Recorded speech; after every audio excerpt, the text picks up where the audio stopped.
I know where you are.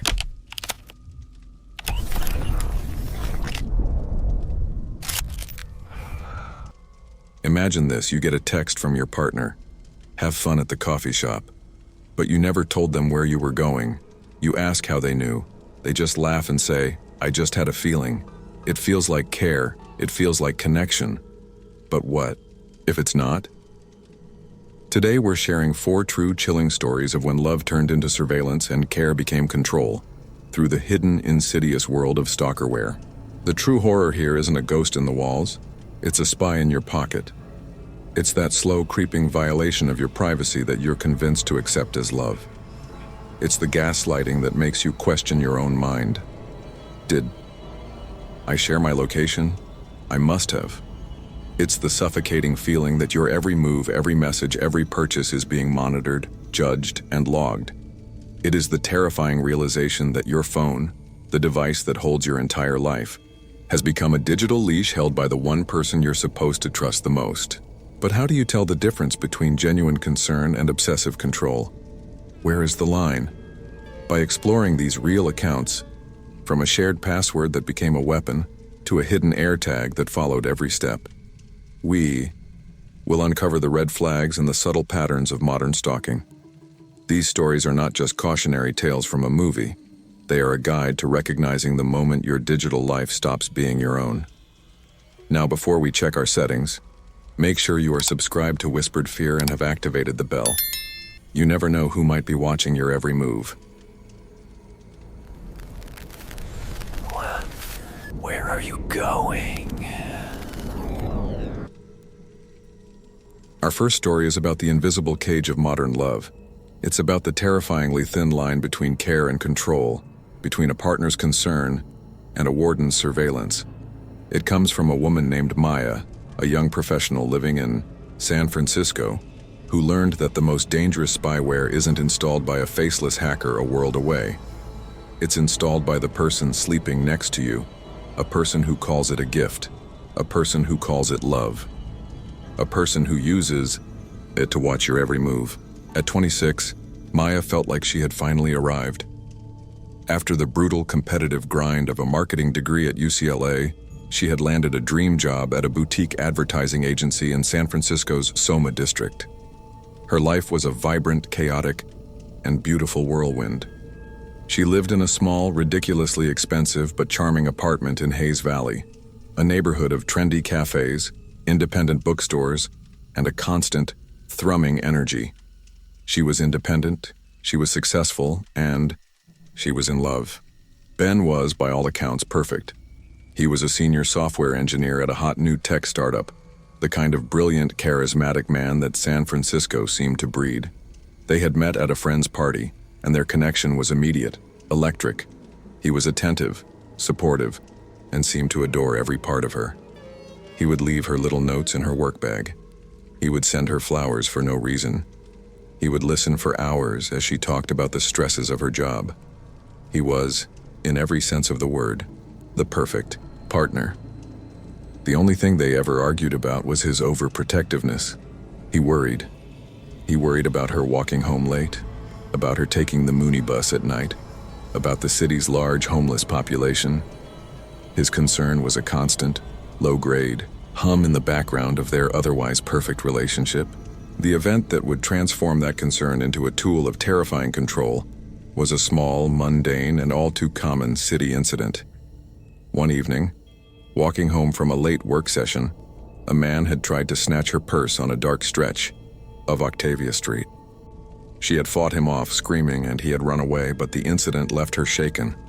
Her sense of urban invincibility shattered. Ben was a rock. He held her as she cried, his voice a low, calming murmur. "I'm so sorry this happened, baby," he'd said. "I just wish I could be there to protect you all the time." The next day, he came to her with a solution, a gift. He explained, his voice full of a genuine, boyish excitement. "I've been working on a side project. It's a new kind of personal security suite for your phone. It has an advanced firewall, encrypted messaging, and a new, military-grade location tracker that's way more accurate than Find My Phone. I can install it for you.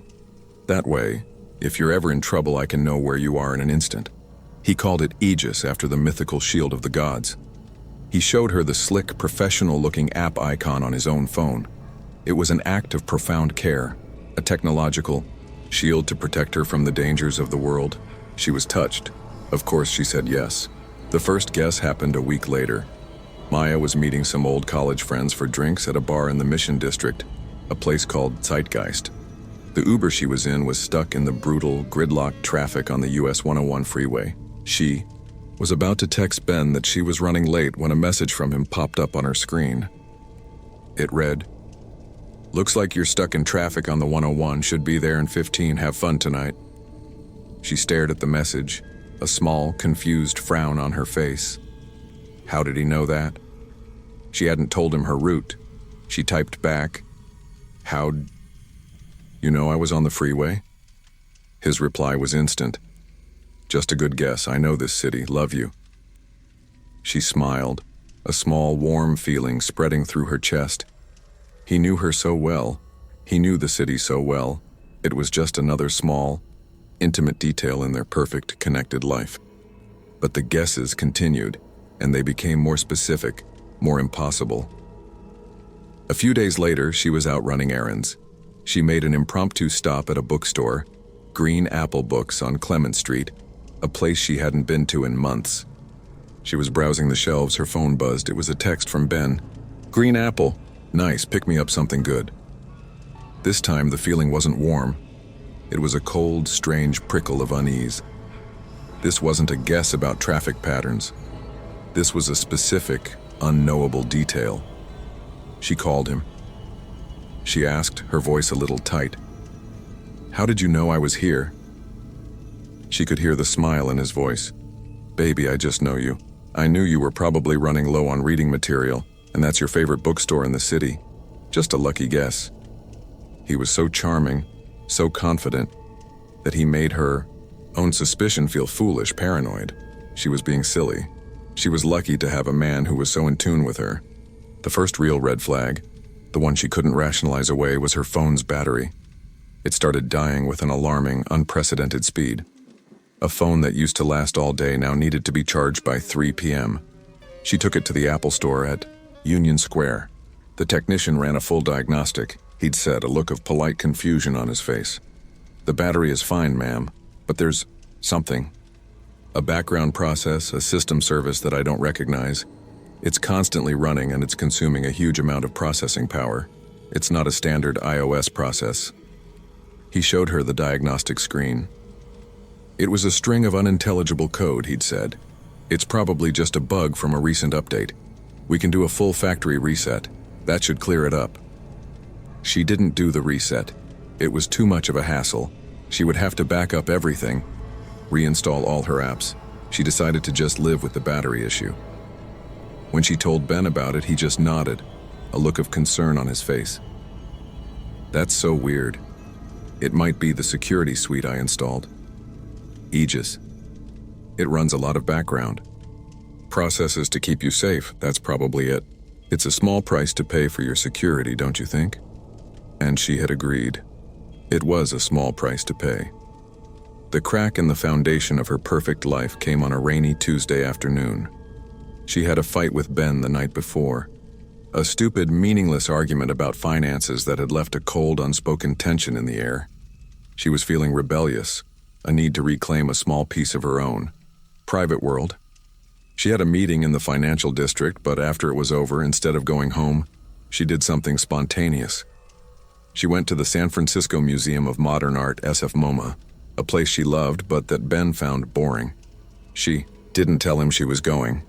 It was her own small secret act of independence. She spent 2 glorious silent hours wandering the quiet, white-walled galleries, losing herself in the art. She was standing in front of a massive, chaotic, and beautiful Julie Mehretu painting, feeling for the first time all day a sense of peace when her phone buzzed. It was a text from Ben. The words on the screen made the air leave her lungs in a silent, horrified rush. "Having fun at the museum? The Mehretu exhibit is on the 4th floor, right? I know you love her work. Just checking in, love you." The first real red flag, the one she couldn't rationalize away, was her phone's battery. It started dying with an alarming, unprecedented speed. A phone that used to last all day now needed to be charged by 3 p.m. She took it to the Apple store at Union Square. The technician ran a full diagnostic, he'd said, a look of polite confusion on his face. "The battery is fine, ma'am, but there's something, a background process, a system service that I don't recognize. It's constantly running, and it's consuming a huge amount of processing power. It's not a standard iOS process." He showed her the diagnostic screen. It was a string of unintelligible code, he'd said. "It's probably just a bug from a recent update. We can do a full factory reset. That should clear it up." She didn't do the reset. It was too much of a hassle. She would have to back up everything, reinstall all her apps. She decided to just live with the battery issue. When she told Ben about it, he just nodded, a look of concern on his face. "That's so weird. It might be the security suite I installed." "Aegis, it runs a lot of background processes to keep you safe, that's probably it. It's a small price to pay for your security, don't you think?" And she had agreed. It was a small price to pay. The crack in the foundation of her perfect life came on a rainy Tuesday afternoon. She had a fight with Ben the night before, a stupid, meaningless argument about finances that had left a cold, unspoken tension in the air. She was feeling rebellious, a need to reclaim a small piece of her own private world. She had a meeting in the financial district, but after it was over, instead of going home, she did something spontaneous. She went to the San Francisco Museum of Modern Art, SF MoMA, a place she loved but that Ben found boring. She didn't tell him she was going. It was her own small, secret act of independence. She spent 2 glorious, silent hours wandering the quiet, white-walled galleries, losing herself in the art. She was standing in front of a massive, chaotic, and beautiful Julie Mehretu painting, feeling for the first time all day a sense of peace, when her phone buzzed. It was a text from Ben. The words on the screen made the air leave her lungs in a silent, horrified rush. "Having fun at the museum? The Mehretu exhibit is on the 4th floor, right? I know you love her work. Just checking in. Love you." The first real red flag, the one she couldn't rationalize away, was her phone's battery. It started dying with an alarming, unprecedented speed. A phone that used to last all day now needed to be charged by 3 p.m. She took it to the Apple store at Union Square. The technician ran a full diagnostic, he'd said, a look of polite confusion on his face. "The battery is fine, ma'am, but there's something. A background process, a system service that I don't recognize. It's constantly running, and it's consuming a huge amount of processing power. It's not a standard iOS process." He showed her the diagnostic screen. It was a string of unintelligible code, he'd said. "It's probably just a bug from a recent update. We can do a full factory reset. That should clear it up." She didn't do the reset. It was too much of a hassle. She would have to back up everything, reinstall all her apps. She decided to just live with the battery issue. When she told Ben about it, he just nodded, a look of concern on his face. "That's so weird. It might be the security suite I installed. Aegis. It runs a lot of background processes to keep you safe, that's probably it. It's a small price to pay for your security, don't you think?" And she had agreed. It was a small price to pay. The crack in the foundation of her perfect life came on a rainy Tuesday afternoon. She had a fight with Ben the night before, a stupid, meaningless argument about finances that had left a cold, unspoken tension in the air. She was feeling rebellious, a need to reclaim a small piece of her own private world. She had a meeting in the financial district, but after it was over, instead of going home, she did something spontaneous. She went to the San Francisco Museum of Modern Art, SF MoMA, a place she loved, but that Ben found boring. She didn't tell him she was going. It was her own small secret act of independence. She spent 2 glorious silent hours wandering the quiet white-walled galleries, losing herself in the art. She was standing in front of a massive, chaotic, and beautiful Julie Mehretu painting, feeling for the first time all day a sense of peace when her phone buzzed. It was a text from Ben. The words on the screen made the air leave her lungs in a silent, horrified rush. Having fun at the museum? The Moretu exhibit is on the 4th floor, right? I know you love her work. Just checking in, love you. The world seemed to tilt and fall away. Every intimate text message to her friends. Every private conversation with her mother. Every password she had ever typed. He had seen it all. He had been a silent, invisible, and omniscient passenger in her entire life. Her partner, her lover, the man she had trusted with her heart had been her warden. She was left with a knowledge that was a form of a living death. The sanctuary of her own mind, her own private world, had been a fiction. She had been living in a digital prison, and the man who held the key was the same one who kissed her goodnight every evening. She left the office, walked to the nearest trash can and dropped her phone into it, a small symbolic act of liberation that felt like an amputation. She went back to her apartment, packed a single bag, and she left. She left her job, her friends, her life. She disappeared. She is living somewhere else now under a different name. She has no smartphone, no social media, no digital footprint. She is a ghost. It is the only way she can be sure that she is truly alone. But she is haunted.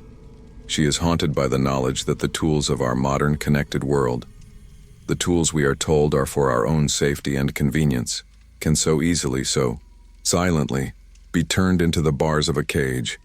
And she is haunted by the final, terrifying, and unanswerable question: how many of us are living in the same invisible prison and are just not lucky enough to know it yet?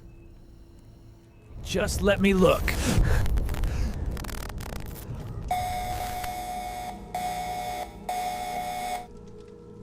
Our next story is about the most common and perhaps the most insidious form of modern surveillance.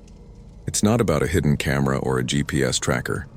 It's about a simple question, a question that has become a toxic litmus test for trust in the digital age. Can I have your password? This story comes from a young man named Alex, who learned that when you give someone the key to your digital life, you are not proving your love. You are handing them a weapon, and sometimes they will not hesitate to use it. At 25, Alex's life was a vibrant, chaotic, and beautiful collage. He was a freelance graphic designer in Austin, Texas, a city whose creative, nonconformist energy matched his own. His life was a hustle, a constant grind of chasing invoices, of late-night creative bursts fueled by coffee from Joe's Coffee on South Congress, and of the quiet, gnawing anxiety that every artist knows. The fear of a blank page, of a client who doesn't pay, of the dream finally drying up. His apartment, a small, eclectically decorated space in a trendy complex in the SoCo district, was his sanctuary and his studio. His laptop was his livelihood, his phone his connection to the world. His digital life was not just a part of his life, it was his life. And the vibrant, chaotic, beautiful centerpiece of that life was Chloe. She was a force of nature, a fiery, intelligent, and deeply passionate law student at the University of Texas. They had been together for a year, and it was the kind of intense, all-consuming love that felt like the final act of a movie. She was his biggest supporter, his fiercest defender, his most honest critic. She loved his work. She championed his dreams. She was, he believed, perfect. Their love was a world of total, absolute transparency, or so he thought.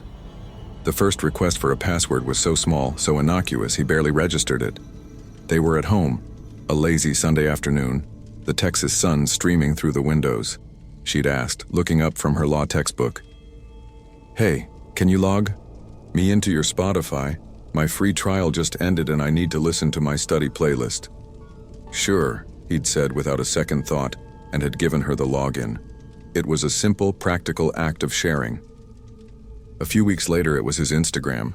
She'd asked, smiling her beautiful, disarming smile. "Babe, what's your Insta password? I took the cutest picture of us at Zilker Park, and I want to post it from your account so all your artsy friends can see it." Again, he had agreed. It was a gesture of intimacy, of a shared public identity. It was cute. The first real boundary was crossed a month after that. They were in bed, the glow of their phones the only light in the dark room.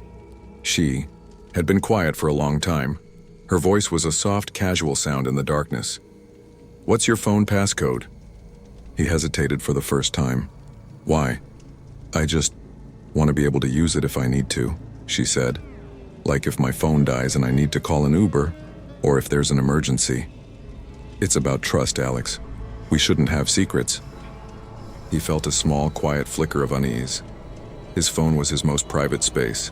His client emails, his half-finished designs, his private conversations with friends. But he looked at her, at the woman he loved, and the logic of her argument. The simple, powerful emotional weight of the word trust overrode his unease. He gave it to her. The phrase that would become the anthem of his quiet, psychological imprisonment was first uttered a week later. She wanted his email password. He hesitated again, more strongly this time. "Chloe, that's my work. My client contracts. It's private." She had looked at him, her expression a perfect, calibrated mixture of hurt and loving confusion. "But we're a team, Alex. Your work is our work. Your life is our life." She had paused, and then delivered the line that would become the key to his cage.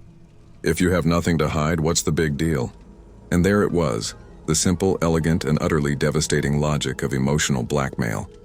To refuse was to admit guilt. To set a boundary was to build a wall of secrets. He was a man in love, and he had nothing to hide. So, he gave it to her. He gave her everything, the keys to his digital kingdom. For a while it was fine. It felt modern. They were a couple with no secrets, no walls. But then, the proof of her access began to surface, not as a tool of intimacy, but as a tool of control. The first incident was a small, chilling breeze in their perfect glass house. He was having a private and completely platonic conversation with an old college friend, a woman named Sarah, on Facebook Messenger. They were reminiscing about a funny, embarrassing incident from a party years ago. A few days later, he and Chloe were having a minor, unrelated argument about chores. In a moment of frustration, he said, "You're overreacting." Chloe had stopped, her eyes narrowing. She'd said, her voice a low, cold sound. "Am I? Am I overreacting, or am I just not as fun as your old friend Sarah? I bet she never made you take out the trash." Alex had stared at her, the blood draining from his face. The reference was so specific, so out of place. He had never told Chloe about Sarah. "What are you talking about?" She had just given him a knowing, triumphant smile. "You talk in your sleep," she'd said. A lie so simple, so perfect, he almost believed it. But he knew. He knew he didn't. He was left with a feeling of profound, dizzying unease. The shared password was not just for emergencies. It was for listening. The real weaponization of her access came a month later. They were having a more serious fight, this time about money. He had been struggling with a difficult client, and a large invoice was late, putting them in a precarious financial position. He'd said, his voice raw with frustration and the shame of his own financial instability. "I'm doing my best, Chloe," and she'd replied, her voice cold as ice. "Are you?" She had picked up her phone. "Because according to your DMs with your friend Mike from last week, you seem to be spending more time complaining about the client than actually working on the project. And according to your bank statement, you spent $60 on video games yesterday. Is that doing your best?"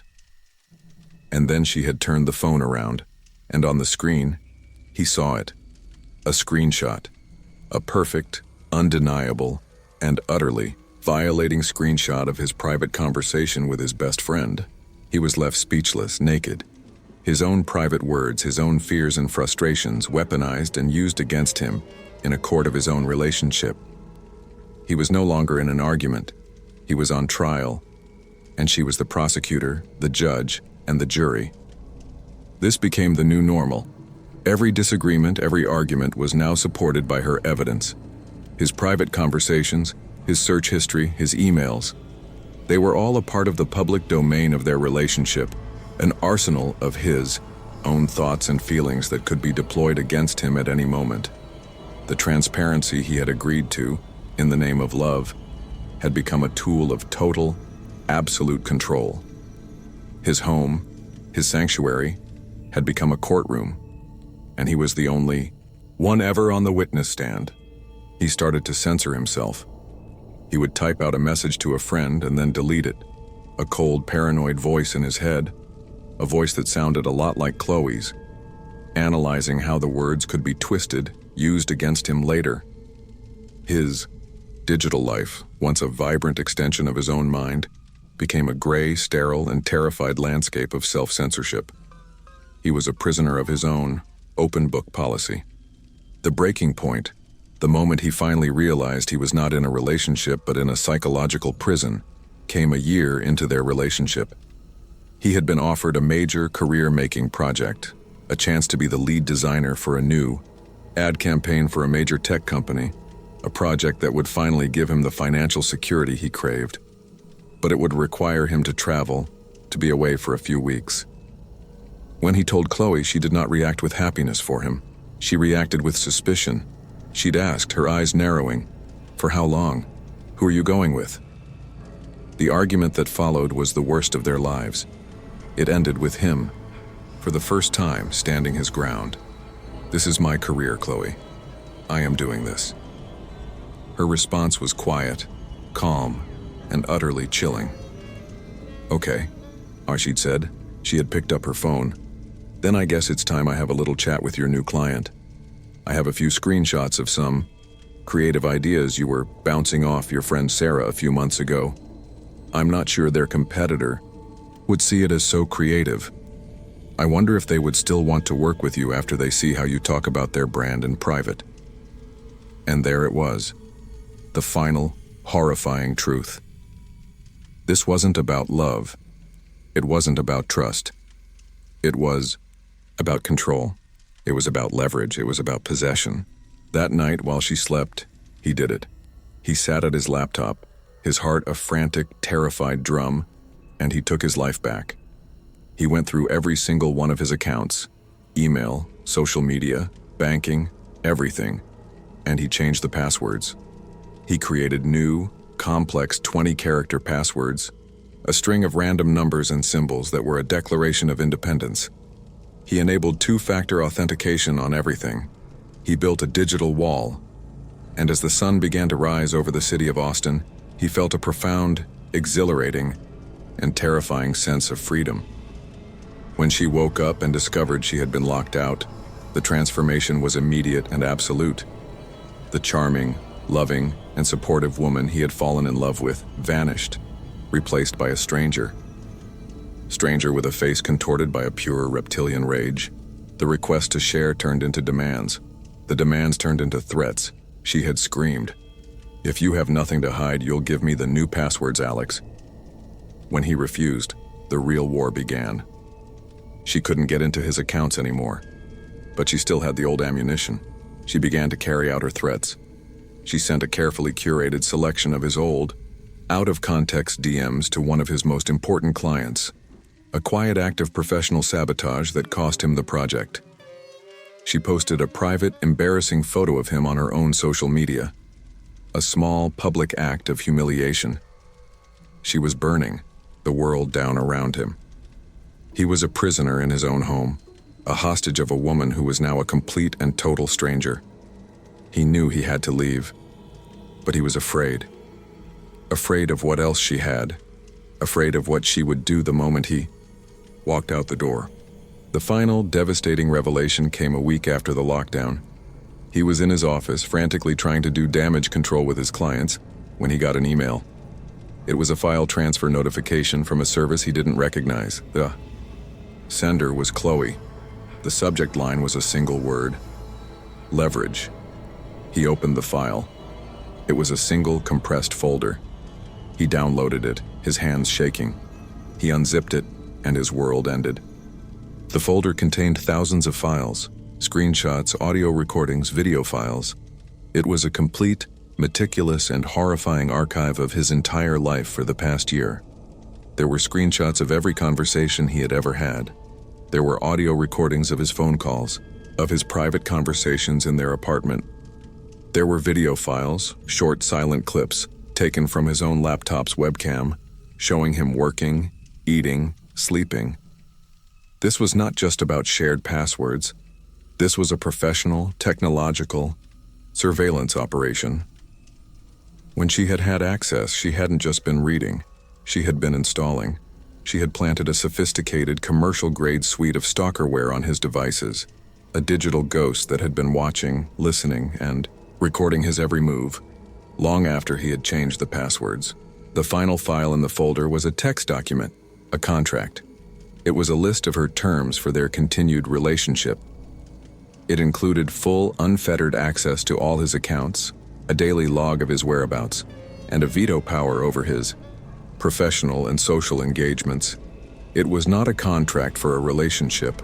It was a contract for ownership. The last line of the document was a simple, chilling, and final statement. This is not a negotiation. These are the terms of my love. He was left with a truth more horrifying than any ghost. The woman he loved had not been a partner. She had been a warden, and his own trusting heart had been the one to hand her the keys to his prison. He now lives with the quiet, chilling knowledge that in the digital age, a password is not just a string of characters, it is a key. And when you give that key to someone else, you are not just sharing your life, you are giving them the power to own it. And some people, he now knows, will not hesitate to turn that key, to lock the door, and to swallow the only way out. Okay. Getting closer. Our next story is about the quiet, insidious nature of modern stalking. It's about how the same affordable technology that helps us find our lost keys can be turned into a weapon of terrifying precision. It comes from a woman named Emily, who learned that a series of strange coincidences was actually a carefully orchestrated campaign of surveillance, and that the thing that was following her was not a ghost or a phantom, but a small white plastic disc that had been with her all along, silently reporting her every move to a stranger she had met for only a second. At 23, Emily's life was a blank slate, and she was terrified of making the wrong mark. She had just graduated from the University of Oregon and moved to Portland for her first real job, a junior copywriter position at Whedon plus Kennedy, the legendary advertising agency headquartered in the city's Pearl District. It was a dream job, but the pressure was immense. She was a small town girl, adrift in the big, relentlessly cool and deeply intimidating city. Her life was a quiet, anxious routine, long, stressful hours at the office on NW 13th Avenue, followed by solitary evenings in her small, sparsely furnished studio apartment. She was lonely, but she was also fiercely independent, determined to build a life for herself, on her own terms. Her world was a small, predictable loop. Her apartment, her walk to work, her favorite coffee shop, Stumptown Coffee Roasters on SW 3rd Avenue, and her weekend runs through Washington Park. It was a small, safe, and carefully managed world. The keychain appeared on a Tuesday. She was at Stumptown trying to work on a difficult brief when she noticed it. It was sitting on the table next to hers, a small, elegant keychain with a single antique-looking silver key. It looked expensive and personal. She felt a pang of sympathy for whoever had lost it. She picked it up, handed it to the barista to put in the lost and found, and thought nothing more of it. 2 days later, she saw it again. She was in a completely different neighborhood, browsing the endless magical shelves of Powell's City of Books on West Burnside. And there, sitting on a display of new releases, was the exact same, elegant, keychain with the single antique key. This time she paused. A strange prickling sensation ran down her spine. What are the odds? She thought. It was a bizarre coincidence, but in a city as large as Portland, it was still just that. A coincidence. The owner must be a fellow book lover with a caffeine habit. It was a cute, quirky little story she would tell her friends. She gave the keychain to a clerk and once again put it out of her mind. But the coincidences continued, and they became less quirky and more unnerving. She saw the keychain a week later, sitting on a bench near the International Rose Test Garden in Washington Park, a place she only went to on sunny weekends. She saw It again a few days after that, on the counter of the grocery store where she shopped, the New Seasons Market on NW 21st Avenue. Each time, the feeling of strange coincidence was replaced by a growing, creeping sense of dread.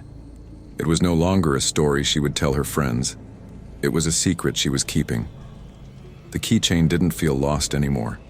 It felt like it was following her, or being placed. A silent, persistent, and utterly inexplicable breadcrumb trail laid out just for her. The paranoia began to set in. She started to feel watched. She would see a face in a coffee shop and then see the same face a few days later on the bus. Was it the owner of the keychain? A person who was somehow, impossibly, living a life that was a perfect, synchronous mirror of her own? Or was she just noticing things? Was the stress of her new job, the loneliness of a new city, making her mind create patterns where there were none? She was a woman who trusted her own perception, her own gut. And her gut was telling her that something was deeply, fundamentally wrong. The nature of the haunting shifted from the physical world to the digital one on a Monday morning. She was on her walk to work when her iPhone, an up-to-date model she had just bought, buzzed with a notification she had never seen before. The banner on her screen read, "AirTag found moving with you." The location of this AirTag can be seen by the owner. She stared at the notification, her heart a cold, hard knot in her chest. An AirTag? She didn't own an AirTag. She didn't even really know what they were, other than some new Apple gadget for finding your keys. She tapped the notification. It opened the Find My app and showed a map. And on the map, it showed a small, dotted, red line, tracing her exact path from her apartment to her current location on NW 13th Avenue. It had been with her all morning. The app gave her an option. Play sound. She pressed it. She held the phone to her ear, listening. She was supposed to hear a small, chirping sound to help her locate the unknown device. But the street was too loud, a cacophony of traffic and city noise. She couldn't hear anything. She dismissed the notification, her mind racing. It had to be a glitch, a Bluetooth error. Maybe her phone was picking up the signal from someone else's device, someone walking next to her. It was a dense city. There were thousands of signals crisscrossing the air at any given moment. It was a logical, technological explanation, but the notification came back the next day, and the day after that. Every single morning on her walk to work, her phone would inform her that an unknown AirTag was moving with her. Every day, she would try to play the sound, and every day, she would be unable to locate it. The digital ghost was a persistent and terrifying new part of her daily routine. The fear was a slow, quiet poison. She was being tracked. But by whom and how? The keychain, the strange, recurring keychain, had to be connected. Was it the keychain itself? Was it a modern, high-tech Trojan horse, a beautiful object that was also a tracking device? But she had never touched it, not for more than a few seconds. She began to feel like a prisoner of her own life. Every step she took, every place she went was a data point being sent to a stranger. The quiet, anonymous freedom of the city was gone, replaced by the terrifying certainty that she was being watched, not by a person in the shadows, but by a satellite, by a small, white plastic disc that was her silent, invisible, and ever-present companion. She started to tear her own life apart, searching for the source. She emptied her purse, her work bag, her pockets, sifting through the mundane detritus of her life. She found nothing. She searched her apartment, her car. Nothing. The tracker was a ghost in her own machine. The final horrifying discovery came, as it so often does, from a moment of mundane, technological frustration. The screen on her iPhone had a small, hairline crack that had been bothering her for weeks. She finally decided to get it fixed. She made an appointment at a U-Breaky-Fix store on West Burnside, a place that promised quick, reliable repairs. She was in the store waiting for the technician to finish with her screen when a thought occurred to her, a desperate last-ditch idea. The technician was a young, tech-savvy kid with kind, intelligent eyes. She began, her voice a low, almost embarrassed murmur. "This is going to sound really weird, but my phone keeps telling me there's an AirTag following me. I don't suppose you have a way of scanning for something like that?" The technician looked up from her phone, a look of professional, geeky interest in his eyes. "Yeah, for sure. We have a Bluetooth signal scanner. We can do a sweep. You'd be surprised how often we get this. Usually it's just a lost AirPod in someone's bag." He pulled out a device that looked like a small handheld radio and began to slowly scan her belongings. Her purse, her jacket, her work bag. The device was silent. "Nothing in your bags," he said. "Can you stand up for a second?" She stood up and he scanned her body with the device. As he passed it over her feet, the device let out a loud, high-pitched squeal. "Whoa," he said, his eyes widening. It's strong. It's on you, like in your pocket or something," she said, her voice trembling. "I checked my pockets. There's nothing there," he said, kneeling down and pointing the scanner at her feet. "Okay, well, the signal is coming from down here. It's in your shoe." Her shoe. She stared down at her simple, comfortable walking shoes, a pair of Allbirds she wore every day. It was impossible. She took off her right shoe and handed it to him. He ran the scanner over it. The device squealed, the signal at its maximum. "Yep," he said. "It's in here." He took the shoe and pulled out the insole. And there, nestled in the hollow space of the shoe's heel, was a small white plastic disc, an Apple AirTag.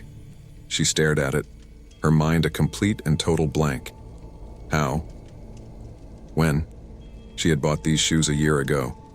She put them on every single morning. How could a physical object have been placed inside her own shoe without her knowledge? And then, a memory, a forgotten, insignificant, and now horrifyingly significant memory came rushing back. 3 months ago, a Saturday. She had been at a food cart pod on SE Division Street, a place she rarely went. She had been standing in line, and a man, a friendly, clumsy-looking man, had accidentally stumbled, spilling a full cup of coffee all over her shoes. He had been so apologetic, so profusely sorry, that it was almost comical. He had insisted on helping her clean them up, kneeling down, dabbing at her shoes with a handful of napkins, his movements a flurry of apologetic efficiency. He had been so charming, so harmless. The incident had been so minor, a simple, forgettable moment of urban life, a moment she had not thought of again, until now. In that brief, orchestrated moment of chaos and distraction, as he was helping her, he had slipped the tiny disc-like tracker into her shoe, under the insole, a place he knew she would never think to look. The final, horrifying piece of the puzzle clicked into place. The keychain. The strange, impossible coincidences of the elegant, lost keychain. It hadn't been a coincidence. It had been a game, a terrifying psychological grooming process. He wasn't losing it. He was placing it. He knew from the tracker in her shoe, her exact daily routine, her favorite coffee shops, her preferred bookstores. He had been placing the keychain along her path, deliberately, a way to make her feel like she was part of a quirky, romantic urban fairy tale. A way to normalize his presence in her world, to make himself a character in her life. Before she ever even met him, she stood in the bright, sterile light of the U-Breakifix store, her shoe in one hand, the small white plastic disc of her haunting in the other. The mystery of how was solved, but the terrifying, unanswerable questions of who and why remained. The friendly, clumsy man's face was a blur in her memory. He was a ghost who now knew her every move, her every habit, a ghost who had been silently, patiently, and obsessively studying her for 3 months. The technician destroyed the AirTag. The ping stopped. But the silence that followed was not a comfort. It was a new and infinitely more terrifying kind of fear, the fear of the unknown. The man, whoever he was, would now know that his tracker had been found, that his game was over, that she had seen him. She is left with a knowledge that is a permanent digital scar on her soul. She now knows that the most mundane objects can be turned into weapons, that a simple act of kindness from a stranger can be a calculated act of violation, and she is haunted by a single, looping, and unanswerable question. The keychain she had seen over and over, the one with the single, antique-looking silver key. What or whose lock was it meant to open? I just want to know you're safe. Our final story is about the most insidious kind of prison, the one that is disguised as a sanctuary. It's about the quiet, modern bargain we make when we trade a little piece of our privacy for a feeling of security.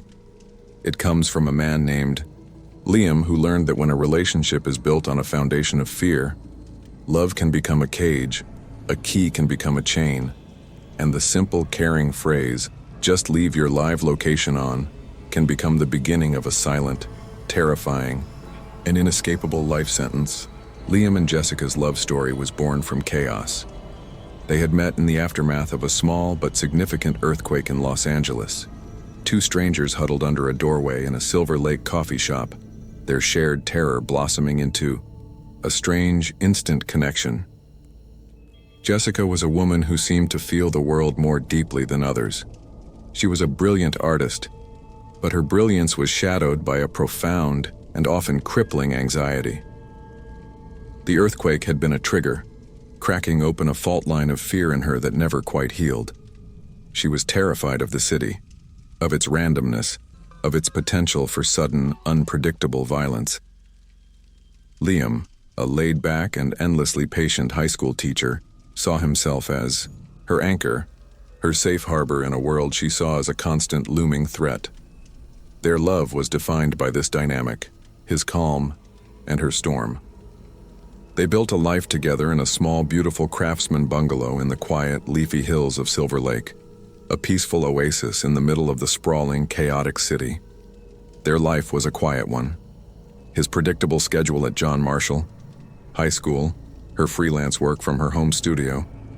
He loved her fiercely, and a central part of that love was the desire to make her feel safe. He was the protector, the guardian of their shared peace.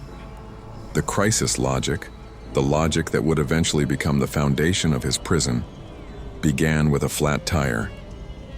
Liam was driving home late from a faculty meeting, taking the congested stretch of the 101 Hollywood freeway, when his tire blew out. It was a mundane, annoying, but ultimately harmless event. But his phone had died, and for 2 hours, as he waited for a tow truck from LA, he was unreachable. When he finally got home, he found Jessica in a state of pure, unadulterated panic. She had been convinced he was dead, a victim of a carjacking, a hit and run, 1,000 different violent scenarios her anxious mind had concocted. It was in the aftermath of her tearful relief that she first suggested it. She'd said, her voice trembling, "Liam, please, can you just share your location with me? Your live location. That way, if something happens, if I can't reach you, I'll know where you are, I'll know you're safe." He had hesitated for only a moment. It felt like a small, almost imperceptible breach of his own private world. But he looked at her, at the genuine, profound terror in her eyes, and he knew he would do anything to take that fear away. "Of course," he'd said. It was a simple, loving, and logical solution to a real problem. It was an act of care. For the first few months, it was exactly that. It was a quiet background process, a tool used only for its intended purpose. She would check it when he was running late, and a simple text, "I see you're stuck in traffic on the 405, don't worry about dinner," was a small, comforting act of connection. The digital leash felt like a safety net. The shift from safety net to a cage was so subtle, so gradual, he almost didn't notice it. It began with the quiet, casual comments. He would stop at a Home Depot on his way home from work to pick up a new furnace filter. A few minutes later, a text would arrive. "Home Depot, what do you need?" He would stop for a coffee at a Starbucks on Sunset Boulevard. "Getting your caffeine fix, I see." The comments were light, playful, but they were a constant, quiet reminder that his movements were no longer his own. They were a shared data stream. The check-ins slowly, insidiously transformed into interrogations. A 10-minute stop at a gas station would be met with a text. Why did that take 10 minutes? A slight detour to avoid traffic would be questioned. Why did you get off on that? Exit. The GPS says the freeway is clear. His life, his small independent decisions were now subject to a real-time remote audit. The loving concern had begun to feel like a performance review. He started to feel a quiet, suffocating claustrophobia. The city, his city, a place of endless possibility, had become a small digital map, with his every move tracked by a single, anxious, and all-seeing eye. He was a character in a video game, and she was the one holding the controller. He tried to talk to her about it. He tried to explain that he needed a little space, a little privacy, that the constant monitoring was starting to feel less like care and more like a lack of trust. Her reaction was a tidal wave of emotional devastation. Tears, accusations, a profound, wounded sense of betrayal. She'd sobbed. "So you want to hide things from me? Why? What are you doing that you don't want me to see? I thought we were a team. I thought we were in this together. This is about my safety. It's about my anxiety. Why are you trying to hurt me?" Now, the logic was a perfect, inescapable trap. His desire for privacy was reframed as an act of aggression against her. His need for autonomy was a betrayal of their love. The surveillance, the control, was not the problem. His reaction to the control was the problem. The gaslighting was a masterpiece of emotional warfare. He retreated. He apologized and he left the live location on. The feeling of being trapped began to manifest in small, quiet acts of rebellion. He would sometimes forget his phone at home when he went for a walk. He would claim the battery had died. They were small, pathetic attempts to reclaim a sliver of his own, unobserved existence. But she always seemed to know. One afternoon, he had left his phone on the charger and had gone for a walk around the Silver Lake Reservoir, a 2-mile loop of blessed, untrackable freedom. He was gone for an hour.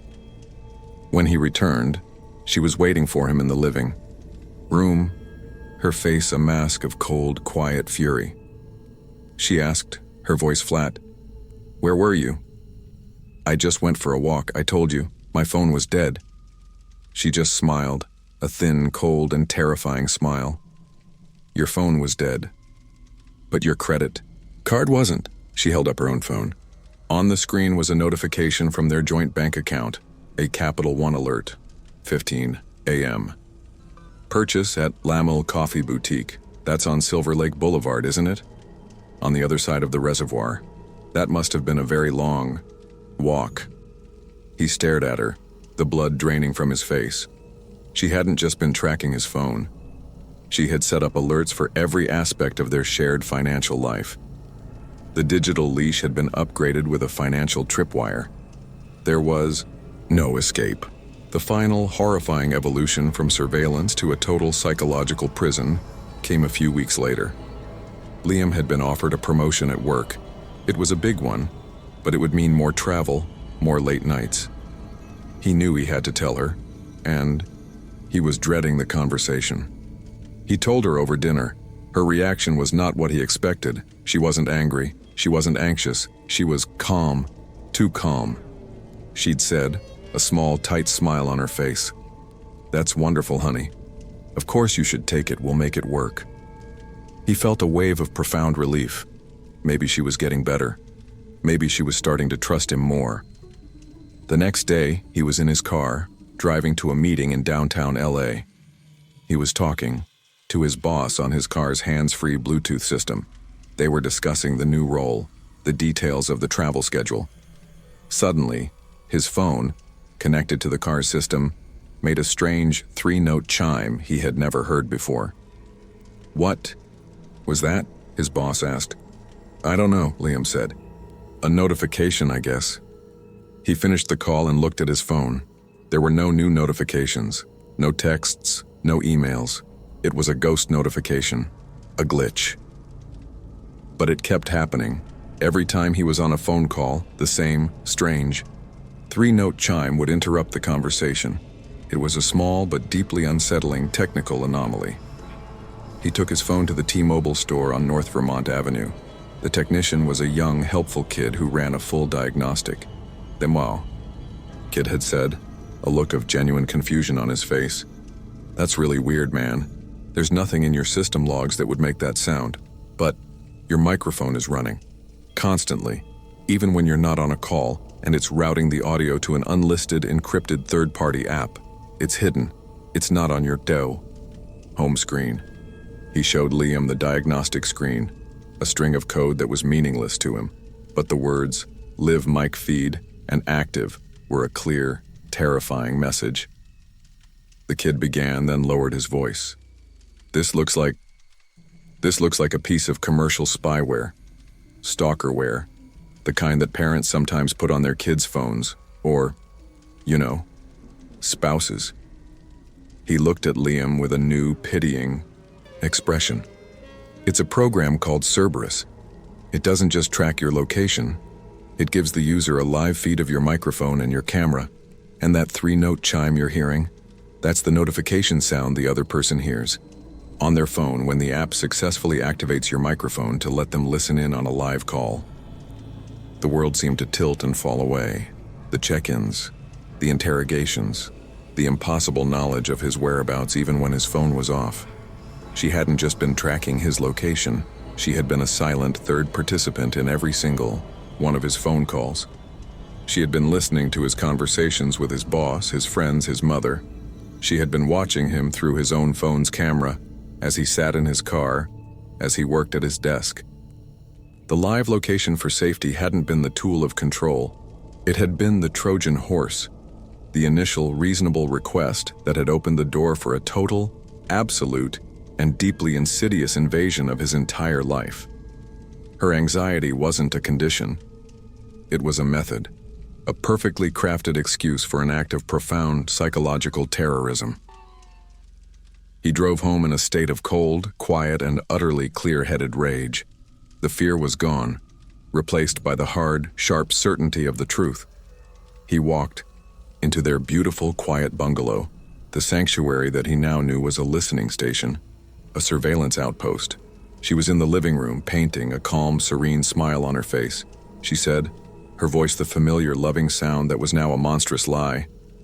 "Hey, honey, how was your day?" He didn't speak. He just walked over to her, took his phone out of his pocket, and placed it on the table in front of her. He opened the Find My app and shared his location with her, this time permanently. He then opened their bank account app and set up a notification to be sent to her for every single transaction he ever made. She looked at him, a flicker of confusion in her eyes. "What are you doing?" he said, his voice a dead, flat, and emotionless sound that he didn't recognize as his own. "I'm making it easier for you. No more hidden apps. No more secret listening. You want to know where I am? Who I'm talking to? What I'm spending my money on? There. Now you can. Now you can watch me all the time." He looked at her, at the woman he had loved, at the woman who had turned his life into a digital panopticon, he whispered. "This is what you wanted, right? This is what love looks like to you." He turned and walked out of the room, leaving her in the quiet, sun-drenched living room with the full, complete, and absolute control she had always wanted. He was left with a horrifying and deeply modern truth. The most effective prison is not one with bars and walls. It is one that is built of love and fear and 1,000 tiny, reasonable-sounding concessions. It is a prison that you willingly, lovingly help to build around yourself. And he is left with the quiet, chilling knowledge that he is a free man who will never, ever be alone again.